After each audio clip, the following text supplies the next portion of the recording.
반갑습니다. 8월 7일 목요일입니다. 오늘 저에게 주신 하나님 말씀은 구약성경 에스겔서 14장 1절부터 11절까지의 말씀입니다. 에스겔서 14장 1절부터 11절까지의 말씀을 읽어드리겠습니다. 이스라엘 장로 두 사람이 나와 내 앞에 앉으니 여호와의 말씀이 내게 임하여 이르시되 인자야, 이 사람들이 자기 우상을 마음에 들이며 죄악의 걸림돌을 자기 앞에 두었으니 그들이 내게 묻기를 내가 조금인들 용납하랴. 그런즉 너는 그들에게 말하여 이르라. 나 주 여호와가 말하노라. 이스라엘 족속 중에 그 우상을 마음에 들이며 죄악의 걸림돌을 자기 앞에 두고 선지자에게로 가는 모든 자에게 나 여호와가 그 우상의 수요대로 보응하리니 이는 이스라엘 족속이 다 그 우상으로 말미암아 나를 배반하였으므로 내가 그들이 마음먹은 대로 그들을 잡으려 함이라. 그런즉 너는 이스라엘 족속에게 이르기를 주 여호와의 말씀에 너희는 마음을 돌이켜 우상을 떠나고 얼굴을 돌려 모든 가증한 것을 떠나라. 이스라엘 족속과 이스라엘 가운데 거류하는 외국인 중에 누구든지 나를 떠나고 자기 우상을 마음에 들이며 죄악의 걸림돌을 자기 앞에 두고 자기를 위하여 내게 묻고자 하여 선지자에게 가는 모든 자에게는 나 여호와가 친히 응답하여 그 사람을 대적하여 그들을 놀라움과 표징과 속담거리가 되게 하여 내 백성 가운데에서 끊으리니 내가 여호와인 줄을 너희가 알리라. 만일 선지자가 유혹을 받고 말을 하면 나 여호와가 그 선지자를 유혹을 받게 하였음 이거니와 내가 손을 펴서 내 백성 이스라엘 가운데에서 그를 멸할 것이라. 선지자의 죄악과 그에게 묻는 자의 죄악이 같은즉 각각 자기의 죄악을 담당하리니 이는 이스라엘 족속이 다시는 미혹되어 나를 떠나지 아니하게 하며 다시는 모든 죄로 스스로 더럽히지 아니하게 하여 그들을 내 백성으로 삼고 나는 그들의 하나님이 되려 함이라. 주 여호와의 말씀이니라. 아멘. 아멘. 우상은 결국 인간이 갖고 있는 자기 자신의 내면의 욕망을 신으로 투사하는 것이라 볼 수 있습니다. 그토록 우상을 섬기면서도 결국 그것은 인간이 원하고 추구하고자 하는 목적과 목표와 일치되게 되는 것이 사실 우상이 갖고 있는 인류를 유혹하는 그런 면이라 볼 수가 있는 것이죠. 하나님 그래서 언제나 우상을 멸하라고 말씀하십니다. 왜냐하면 우상이 존재하는 이상 하나님의 본래의 뜻과 의지와는 너무나 멀리 인간은 동떨어져 갈 수밖에 없는 존재이기 때문입니다. 왜냐? 우상이란 것 내에 항상 인간은 자기 자신의 생각을 담기 때문입니다. 오늘 말씀은 그래서 특별히 이스라엘이 하나님의 사람들로 살아가지 못했던 가장 큰 범죄 중에 하나인 이 우상을 멸하심으로써 하나님께서 어떻게 앞으로 그 백성들을 구원하실지에 대한 중요한 약속의 말씀이기도 합니다. 이 우상은 결국 하나님과의 관계성을 깨어버리게 만듭니다. 그리고 그것은 결국 인간이 갖고 있는 공동체조차도 심각하게 죄로 인하여 오염될 수밖에 없는 상황으로 몰아가게 되죠. 왜냐하면 탐욕 그 자체가 신으로 상정된 이상 이제 인간과 인간 사이의 윤리와 도덕적인 문제 그리고 공동체로서의 의미는 더 이상 자기 이익과 부합되지 않기 때문입니다.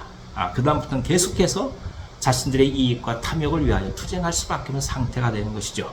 그래서 더더욱 하나님 앞에 우리가 엎드리고 그리고 그분의 은혜를 간구하는 것이 얼마나 중요한지를 우리는 이 말씀을 통해서 역으로 또한 배우게 되는 것입니다. 하나님은 완벽하게 이 우상들을 이제 예루살렘의 멸망을 통해서 멸할 것임을 말씀하고 선언하고 계십니다.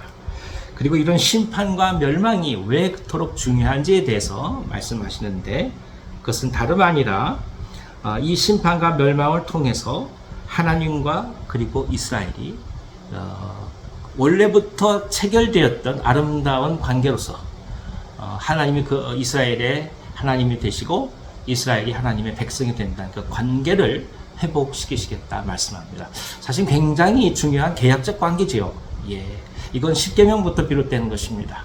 하나님께서 이 계명을 주시면서 너희가 나의 백성이 되고 내가 너희 하나님이 되리라. 이 약속의 말씀이 비록 이스라엘이 지금 죄를 짓고 우상 속에서 가증한 일을 행한다 할지라도 그 계약은 면면하게 하나님 가운데서 이어져 내려오는 것입니다. 그러니까 계약의 갱신을 향하여 계속 하나님께서 애쓰시고 수고하시고 열심을 내셔서 일을 하시고 사역을 하시는데, 그런 일을 가운데 필요했던 하나의 과정이 예루살렘 멸망이요, 또 성전의 파괴요, 심판이라는 사실에 우리가 또 한번 주목할 필요가 있습니다. 결국 하나님의 심판은 하나님과 그분의 백성들과의 관계를 회복시키기 위한 하나님의 이 도구요, 그리고 수단이 되었다는 사실을 우리는 깊이 깨달을 수밖에 없습니다. 피치 못해서 그럴 수밖에 없는 거죠. 인간이 죄악된 존재가 아니라면 돌아올 수 있겠지만, 그러나 그렇지 않지 않겠습니까? 인간은 계속해서 자기를 향해 갈 수밖에 없는 존재이니까 심판의 과정을 겪어야만 그나마 돌이킬 수 있는 존재죠. 하나님은 마지막까지 미루시다가 그리고 최후의 방법으로 이 방법을 사용하시는데, 그렇다고 해서 인류를 멸망시키려고 하는 것이 아니라 이 일을 통해서 다시 하나님의 백성으로 돌아오게 하고자 하시는 하나님의 은혜와 사랑이 이 말씀 가운데 있다는 것을 우리는 깊이 깨닫게 됩니다. 하나님의 심판은 결국 하나님의 사랑과 연결이 됩니다. 그러니까 결국 하나님의 아픔은 그것을 끝나지 않고 이스라엘 백성들을 다시금 돌이키게 하신 하나님의 사랑으로 아름답게 승화시켜 나가고 계시는 것이죠. 오늘 그래서 붙들고 나갈 것이 이겁니다. 사람을 보면 실망할 때도 많고, 우리 자신을 바라봐도 사흘 만에 생각이 바뀌는 것이 다반사고, 신뢰할 수 없어서 스스로를 향해서도 얼마나 우리가 절망할 때가 많습니까?